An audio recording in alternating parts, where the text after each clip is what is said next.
Reflections with Jim Pewter and Ian Whitcomb. Hello. Where did Robinson Crusoe go with Friday on Saturday night? I'd love to find out. Maybe more. Out on an island on a southern shore, Robinson Crusoe landed one fine day. No rent to pay and no wife to obey. His good man Friday was his only friend. They didn't borrow or lend. They built a little hut, lived there till Friday, but Saturday night it was shut. And where did Robinson Crusoe go with Friday on Saturday night? Every Saturday night they were starting to roam.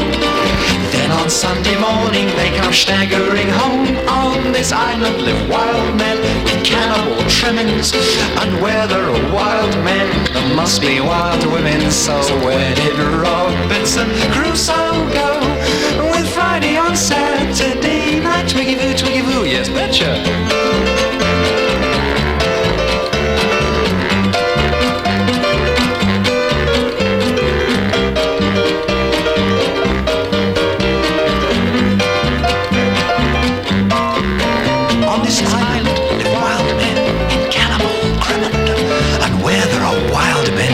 Must be wild women.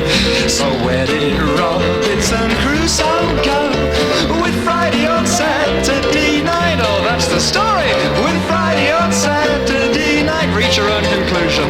With Friday on Saturday night, take it again. That's Ian Whitcomb, and a hit Ian recorded in 1966 on the Tower label, which was a division of Capitol Records at the time, wasn't it? Yes, I believe that Capitol gave all the material that they didn't want to Tower Records, which resulted in a good deal of good, hard rock and roll, because, as is always in the history of rock and roll, what was considered to be bad taste at the time turns out to be tomorrow's golden goodies. That's right, yeah.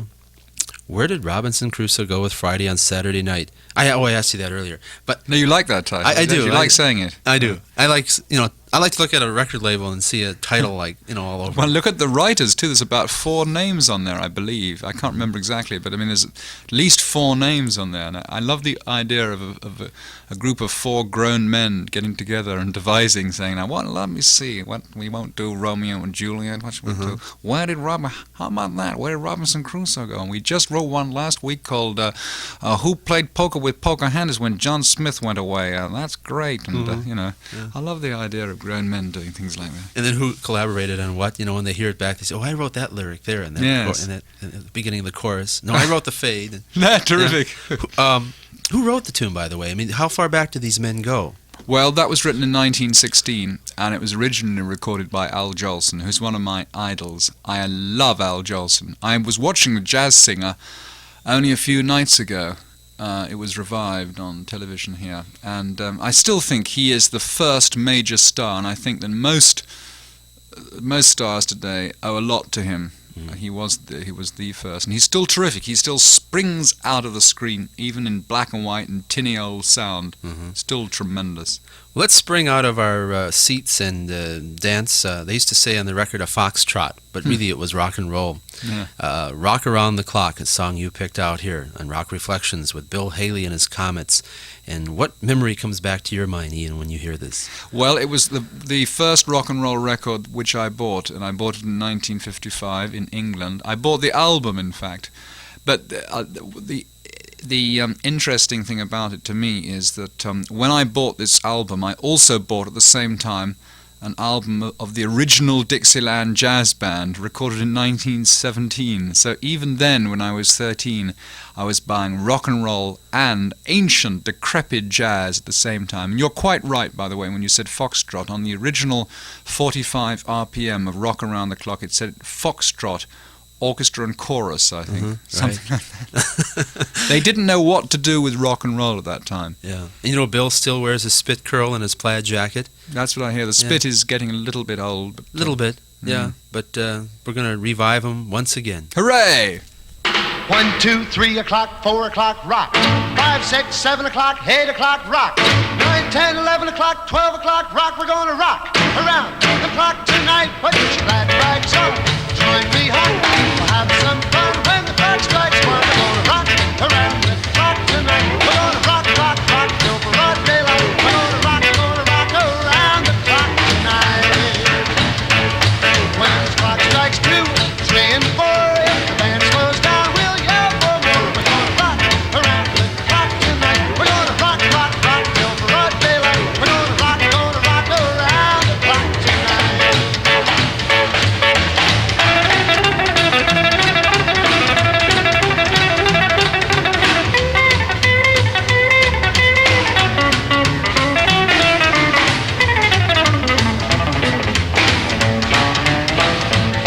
When the chimes ring 5, 6, and 7, we'll be right in 7th heaven. We're gonna rock around the clock tonight. We're gonna rock, rock, rock till broad daylight. We're gonna rock around the clock tonight. When it's 8, 9, 10, 11, 2, I'll be going strong and so will you. We're gonna rock around the clock tonight. We're gonna rock, rock, rock till broad daylight. We're gonna rock around the clock tonight.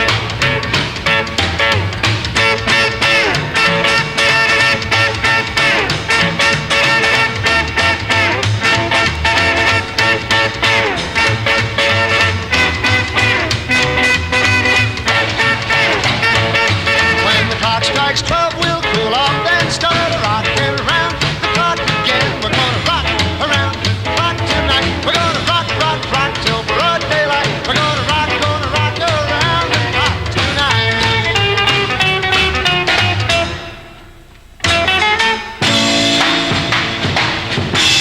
Let's rock around the clock. Bill Haley and his Comets, and this is Jive and Jim, your rock and roll buddy, with my buddy Ian Whitcomb, and we're reminiscing, and phones are lighting up. It's just too bad we can't meet all the people, you know, but we have to stay sort of in our, well, this is an underground vault that we're in. And we Whereabouts is it? I'd love to know where I am. that's a secret. When you arrived here, you were taken by my robot TF40, which stands for Top 40. Oh, I know him well. Yes. And he's and of course he escorted you down. You went into another dimension, is what happened. And now we're in this vault, and Mike Jordan is our engineer, and we're surrounded by 8x10 glossies of all the rock and roll years, and we have files on all the bios with the people, and we even have some film too, some early shots. So it's all kind of it's secretive, but yet it's fun, and we have to kind of protect it all, you know. Well, I quite agree, Jim. And you're one of the few people we invite to come in Well, and thank share you. this with us because of your talents, not only in the rock and roll field, but you go back to the music in America back in the early 20s, and you've really researched it, and you do it so well. Ian Whitcomb is one man you have to see in person if he's ever appearing. Delightful show that he puts on, so I'm just passing that word on. Well, people all over the world may catch me from time to time because I work a lot for the BBC, and I believe they sell their stuff all over the place, and so we'll see. But what have you got next on the old gramophone, my Night of the Round Table? I have Mae West singing Rock Around the Clock, an album that you produced called Great Balls of Fire. That was the name of the album. How did you meet Mae West? Well, a long time ago, she recorded a song of mine, You Turn Me On, which you played earlier in the show. Then she recorded another song of mine called Nervous, and we just naturally got together because she liked my material, and of course I'd been a great fan of hers for many years, and so I eventually got up to her off-white apartment, and everything was off-white. And she appeared shimmering in her gown, and I said, "Oh, Ian, I'm so glad to meet you."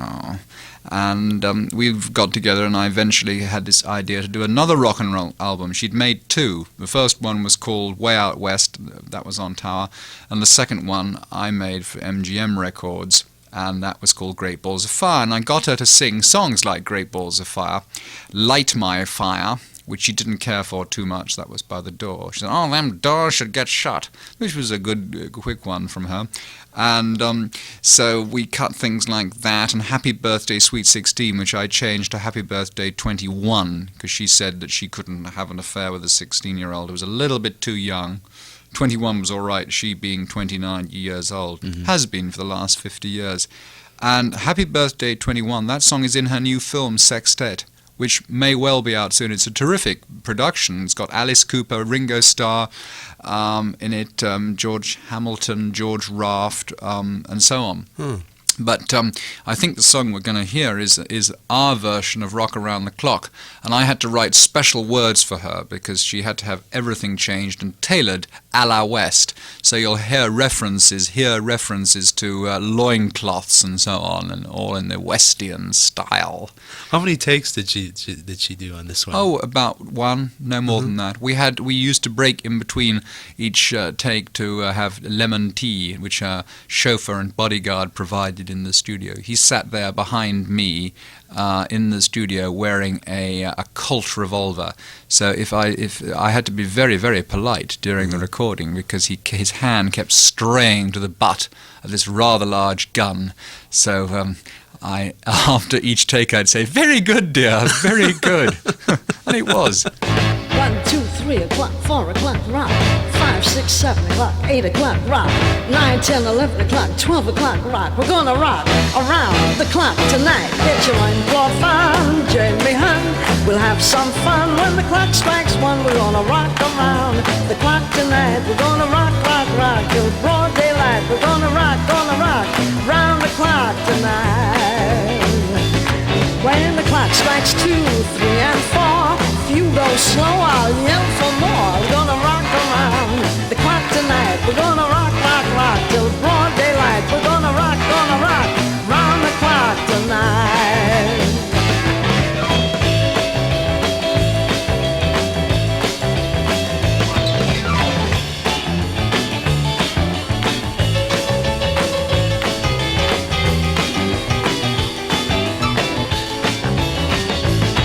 When the clock strikes 8, 9, and 10, run off the flag and we'll do it again. We're gonna rock around the clock tonight. We're gonna rock, rock, rock till broad daylight. We're gonna rock around the clock tonight. Just you close your eyes, sock a rock, put out the cat, stop the clock. Rock around the clock tonight. Roll and rock till broad daylight. We're gonna rock round the clock tonight.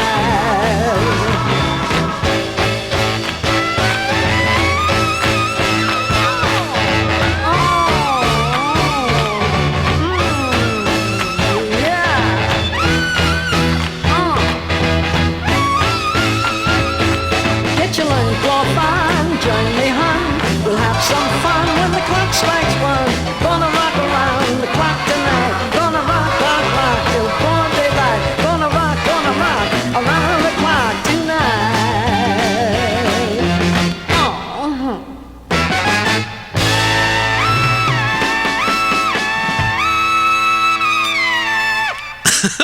What was her last comment right after when it ended? You remember? Oh, I think, but of course, she was doing that to a backing track, and so she sat in a beautiful dress in the studio, and she couldn't, because of her coiffure, she couldn't wear headphones, and so we had to play the track through to her on a big speaker, but she shook as she sang. It was a wonderful thing to watch. I wish I could have filmed it. I sat opposite her in a chair, conducting her on every line. 1, 2, 3 o'clock, 4 o'clock. And she shook in this chair, and the bodyguard, again fingered his Colt. And it was what I liked best of all, I think, was the cucumber sandwiches we had. We spread a tea out on the floor, and the chauffeur bodyguard turned into a sort of waiter, and he was very delicate with the cucumber sandwiches. Did he change his costume, or?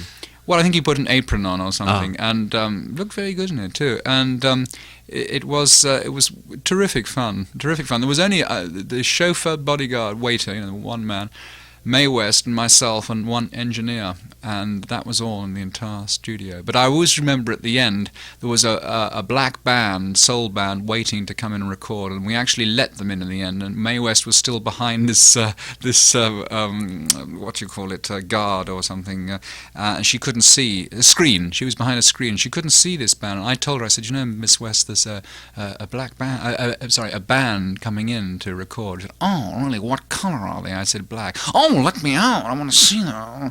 And she walked right the way through this band, and they were all going, hey man, it's Mae West. And it was fantastic.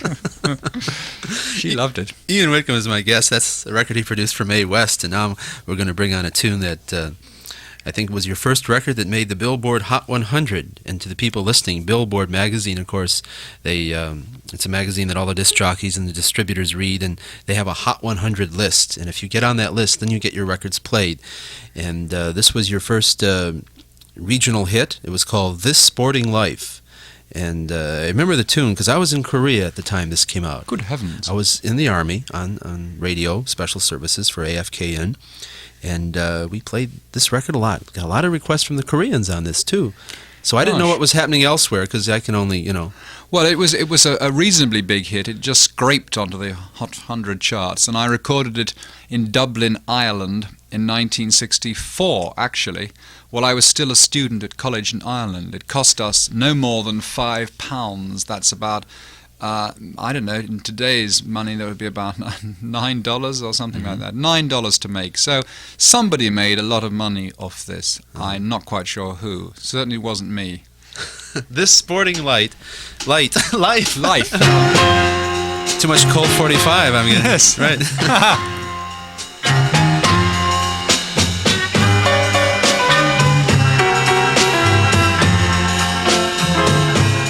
I'm getting tired of just hanging around. I'm gonna get married and settle down. And this sporting life is gonna be the death of me.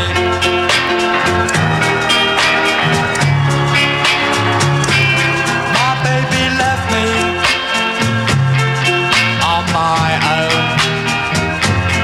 Ain't got no bird, ain't got no home.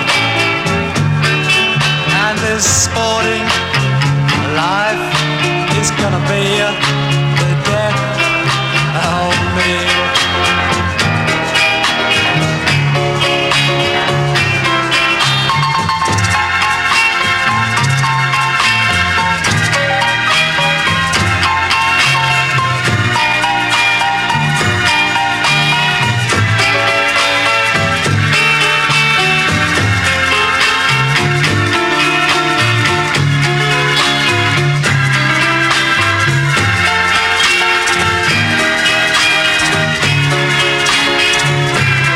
There's only one thing left to say. I've gambled all my life away, and this sporting life, this nightlife, well, it's killing me.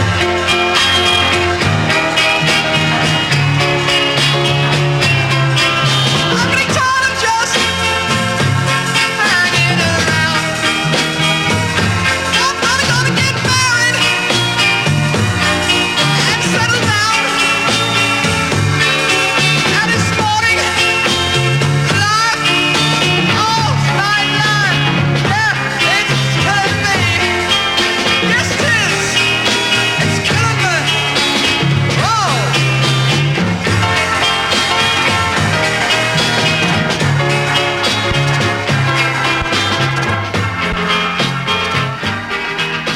This Sporting Life, Ian Whitcomb. This is Jim Pewter on Rock Reflections.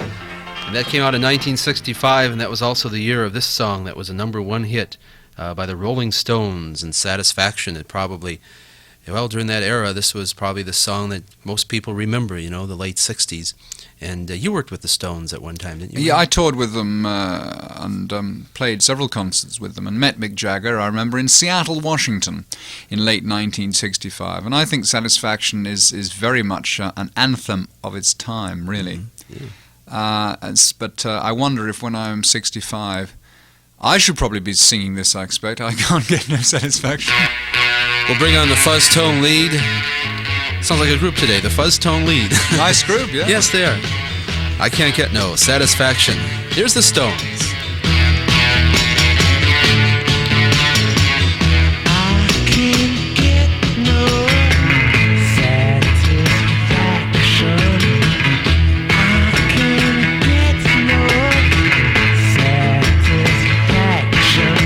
Tried, and I tried, and I tried.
That's the Rolling Stones. And on piano, Ian Whitcomb. And the classic Louie Louie. Good heavens, yes. This came out under the name of Sir Arthur, in fact. I have it on an album that you did called Socket to the Rock.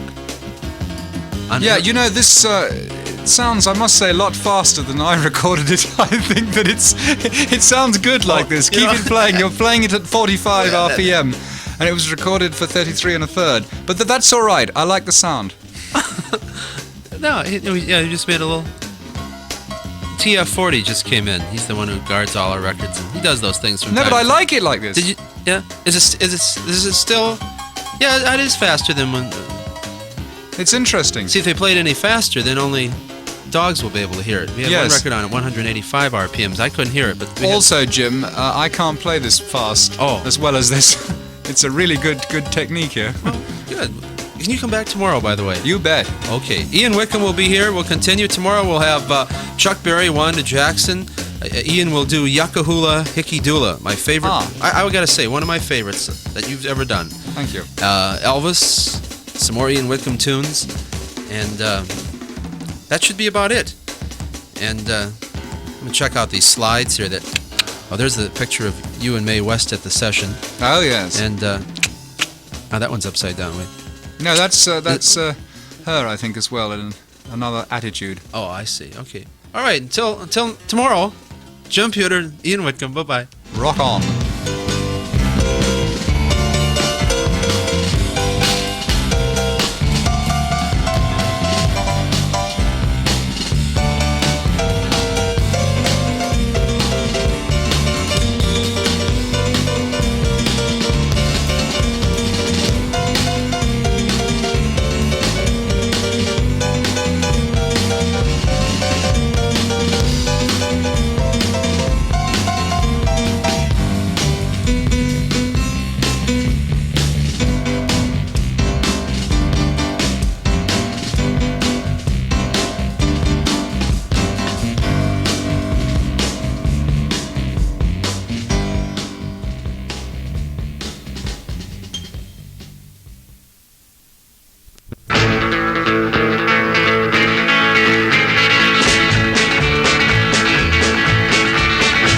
And now, Rock Reflections with Jim Pewter. And Ian Whitcomb is here, and also Chuck Berry is going to do his duck walk now right across your radio.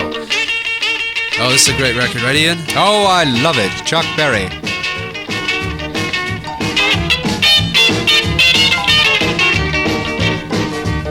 Well, I'm gonna write a little letter, I'm gonna mail it to my local DJ.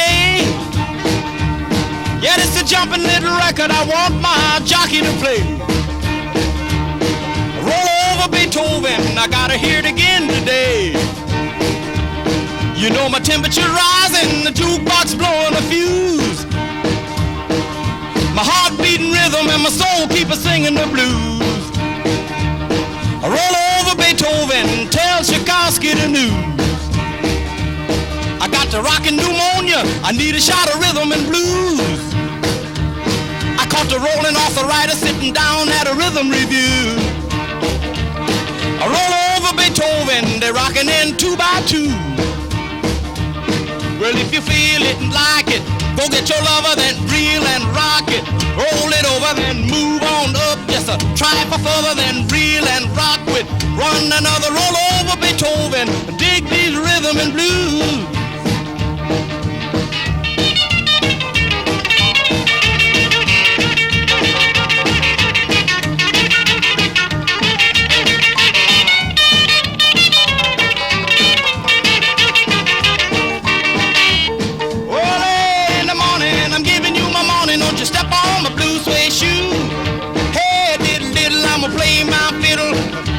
Nothing to lose. Roll over Beethoven, tell Tchaikovsky the news. You know she wiggle like a glowworm, dance like a spinning top. She got a crazy partner, you ought to see him reel and rock. Long as she got a dime, the music won't never stop. I roll over Beethoven, I roll over Beethoven, I roll over Beethoven, I roll over Beethoven.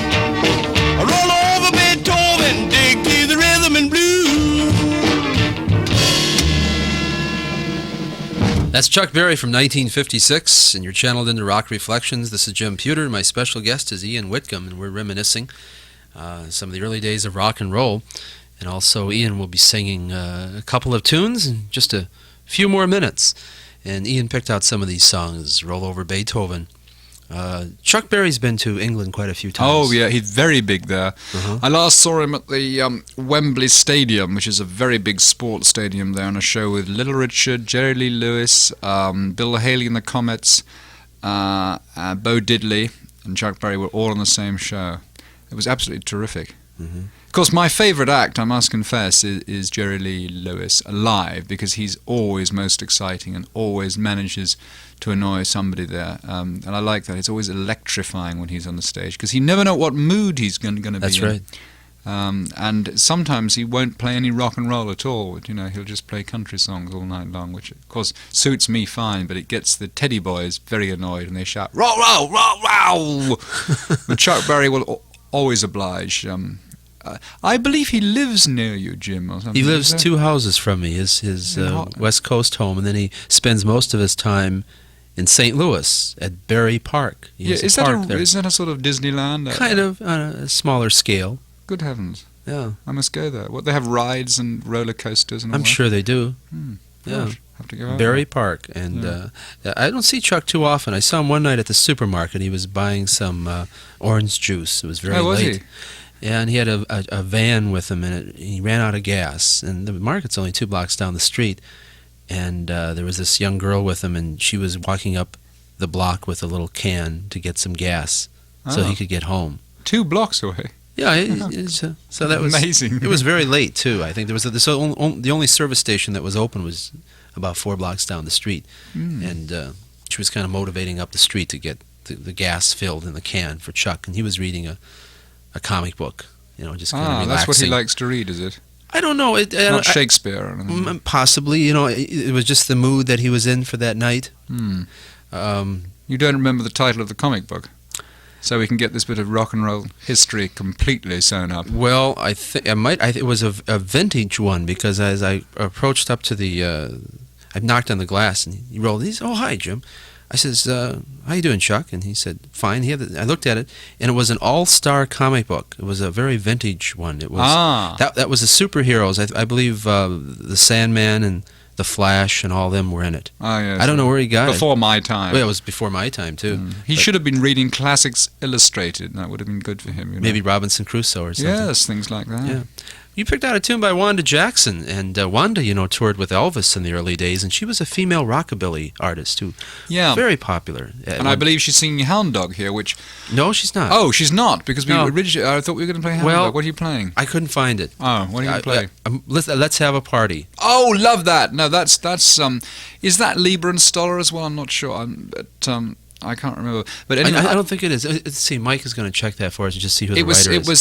It was in Loving You. Anyway, Elvis sang it in Loving You, and then she put it out later. Yeah, I used to sing this at school, and when we had a rock and roll band in the 50s, I used to love singing this number. And I remember that I was accompanied by the school jazz band, who were very, very annoyed that I had introduced the awful sounds of rock and roll into the pure wine of jazz. But there we are. It was the beginning of the end of the world. That wasn't the Chris Barber jazz band, was it? No, that was just our school jazz band. Okay. Well, we'll find out who wrote the tune right after we hear Wanda and Let's Have a Party. Some people like to rock, some people like to roll, but moving and a groove is gonna satisfy my soul. Let's have a party. Let's have a party. The rest into the store, let's buy some more. Let's have a party tonight. I never kissed a bear, I never kissed a goose, but I can shake a chicken in the middle of the room. Let's have a party. Let's have a party.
Let's have a party. That's Wanda Jackson. Oh, that really rocks. Sounds like Gene Vincent's group behind her on that. Yeah, the beginning is very like At the Hop, isn't it? Yeah, it is. It's very, very similar, but Yeah. I love it. Ian Whitcomb is here, and we're reminiscing, and got a lot of great memories in store for you. And right now I picked out a tune that's been one of my favorites of Ian's for quite a few years. It was from an album that he had called Under the Ragtime Moon. This album is available throughout the world, isn't it? I think so. It's on United Artists Records. It's fairly old by rock standards. I mean, it was made in 1973. Or was it? No, 1972. I just finished writing After the Ball, and I went in to record this in England. And it's a collection of ragtime songs and just tunes that I liked, generally old. And you picked all the songs. Yeah, I picked them. Actually, I wrote a few of them. Mm-hmm. I didn't write the one you're about to play, but a lot of them I wrote under pen names. We were talking earlier in the week about the fact that many rock and roll stars changed their names, but that I've always remained as Ian Whitcomb. And I have remained that as an artist, but as a composer I like to write under pseudonyms, because when I write in earlier styles, in an old-fashioned style, I like to get completely into the part by having an assumed name. Now, several of the numbers on this record I wrote under names like Sturminster Newton, Melbury Bob, F. Arthur Nouveau, better known to his friends as Art Nouveau. Oh, how clever. And Buck Murphy. Now, Buck Murphy wrote the song on the album called The Day That the Ladies Take Power. He was a well-known chauvinist pig, and that song is about a nightmare he had when he woke up and found he was dreaming about his wife taking over the reins of politics. But Yakahula Hickey Doola, I didn't write. It might sound like I did, but it was a genuine hit from 1916, the same year as Where Did Robinson Crusoe Go? And it was originally recorded by the same fellow, Al Jolson. But here's my version with a lovely sort of surfing West Coast Hawaiian feel.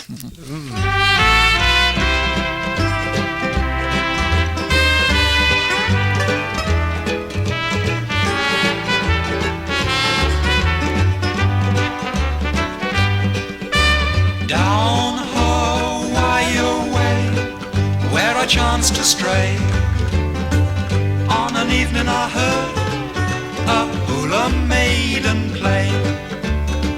Yakahula hickey doola, yakahula hickey doo. Down Hawaii way, by the moonlit bay, when I lingered a while, she stole my heart away. Yakahula hickey doola, yakahula hickey doo. Oh, I don't care if you've loved the ladies far and near. You'd forget about them all if you could hear. Yakahula hickey doola, yakahula hickey doo. I'm coming back to you, my hula-loo. Beside the sea at Waikiki, you'll play for me. And once again, you'll sway my heart your way with your yakahula hickadoola tune.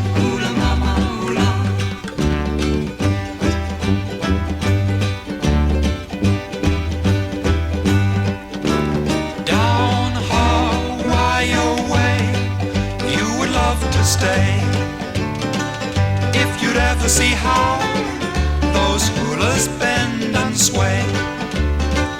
Yakahula hickey doola, yakahula hickey doo. Down Hawaii way, while the breakers play, with the movement just like the waves those hulas say. Yakahula hickey doola, yakahula hickey doo. Oh, I don't care if you've never loved before. You'll be captivated on that coral shore.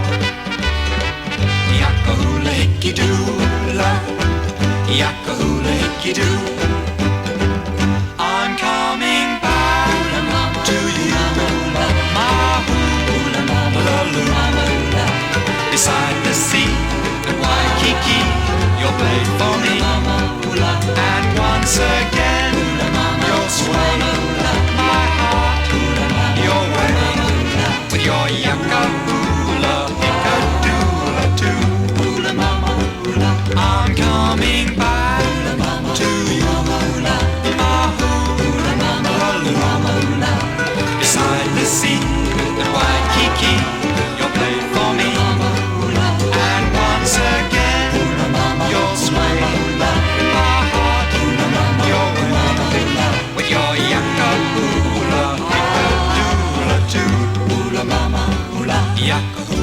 hickey doo-la. Yakahula hickey doo. Yakahula hickey doo-la. Yakahula hickey doo.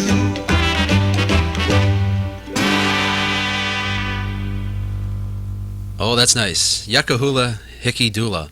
That's Ian Whitcomb, recorded in England, and the musicianship on that particular record, just outstanding.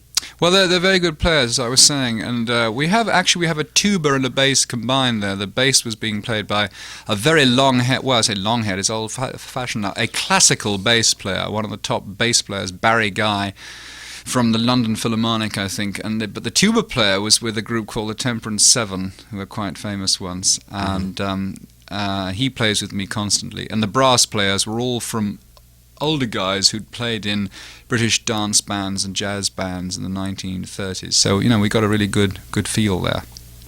Fine. Okay, we're going to... Got a tune that you want to hear by Elvis Presley. I'm going to have you introduce this Dixieland Rock. Did you sing this at one time? No, but I've always liked this enormously because it combines, for me, the elements of popular music which I like best, and that is hillbilly, rockabilly, I should say, and a little bit of Dixieland jazz there, and Elvis's extraordinary guttural singing on top. Guttural, I don't mean gutter. And I think it just combines everything that I love about American music. I'd like to hear Louis Armstrong perhaps on trumpet there, but you can't have everything. Yeah. Okay, this was from the movie King Creole. Yeah, terrific movie.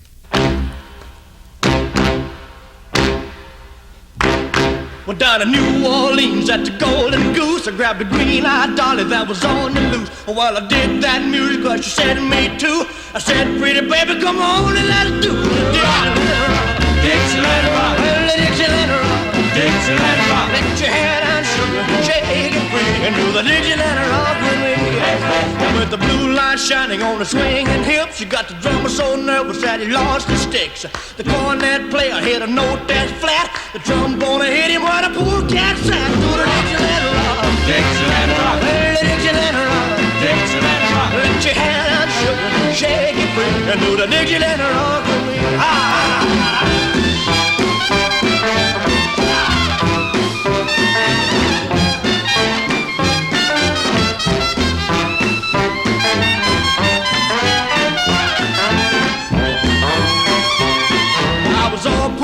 When the clock struck 4, but she said no, daddy can't leave the floor. She wore a clinging dress that fit so tight, she couldn't sit down, so we danced all night. Do the Dixieland rock, Dixieland rock, the Dixieland rock, Dixieland rock. Let your head and sugar, shake it free, and do the Dixieland rock for me. Let your head and sugar, shake it free, and do the Dixieland rock with me. Dixieland, Dixieland, Dixieland rock with me. Elvis Presley from King Creole on Rock Reflections, and that's Dixieland Rock. And now, Ian Whitcomb, a brand new production of a song. This is called Life Isn't All... No, Life Isn't Not... Well, life's not all that bad, is it? See, what I do is I got the tape here, and then on the box that's written... Yeah, they got it wrong. It's wrong. The box has come... By the way, I may say that Jim is playing an exclusive worldwide here because he's playing it direct from the box, which came straight from the recording studio in Which was England. from a boxcar originally. Oh, yes, of course. Here, And it's got it printed wrong, as engineers are awfully nice chaps, but they often get the titles of songs wrong. So the actual title is Life's Not All That Bad, Is It? You may recognize the melody as Melody of Love, which of course was a very, very big recording by Billy Vaughan in the 50s. In fact, I found out, and I'm sure you know this anyway, that it was in fact amongst the top 5 records of the decade. It spent more time on the Billboard charts, together with 4 other numbers, than any other number of those 10 years. And it's strange to think that of the top 10 all-time hits of the 50s, that most of them were not rock and roll songs. They were Love Me Tender, Via Con Dias, and this one, Melody of Love, the actual tune. Anyway, I put new words, and it's a kind of reflection on the state of England today.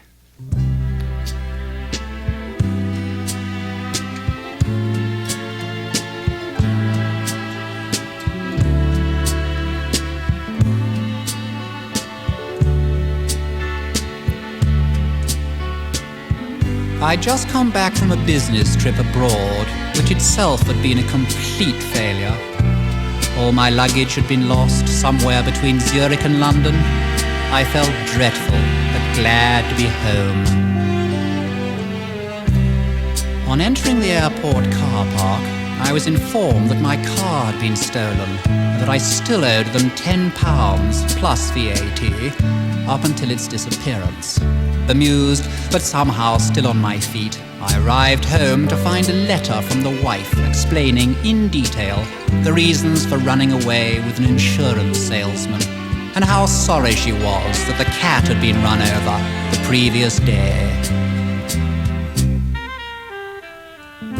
As I fumbled with a cigarette, the match fell down the side of the sofa, and by the time the fire people arrived, there was only one wall left standing. As for insurance, my wife's lover had been too busy with his affair to keep an eye on mine. On the way to the hospital to have my burns treated, the ambulance was involved in a nasty accident with a lorry, and by the time I finally received treatment, the operations were long and complicated. I must say the nursing staff were excellent, but even their kindness could not compensate for the severe food poisoning brought on by their lightly boiled fish. And of course, there was the embarrassing incident with the bedpan. It was very embarrassing.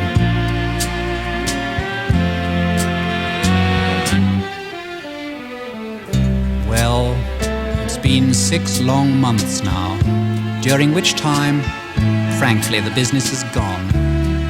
I'm bankrupt, crippled too, but still able to raise a smile. And why not?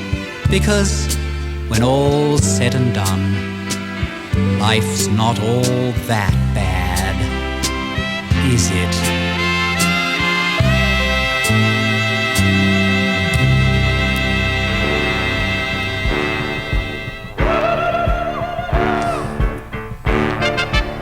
Well, I guess it's not all that bad, is it? This was written by Buck Murphy, who I was talking to you about earlier. What is it called? Wigwam, a wigwalk, an Indian patrol. Well, we got to move out. Oh, right. And come back tomorrow because we got some more surprises, Ian. Right, back to the reservation for me. Okay. Jim, Pewter, and Ian. Duck your head, Ian. Thank you. Straight ahead now. Bye-bye.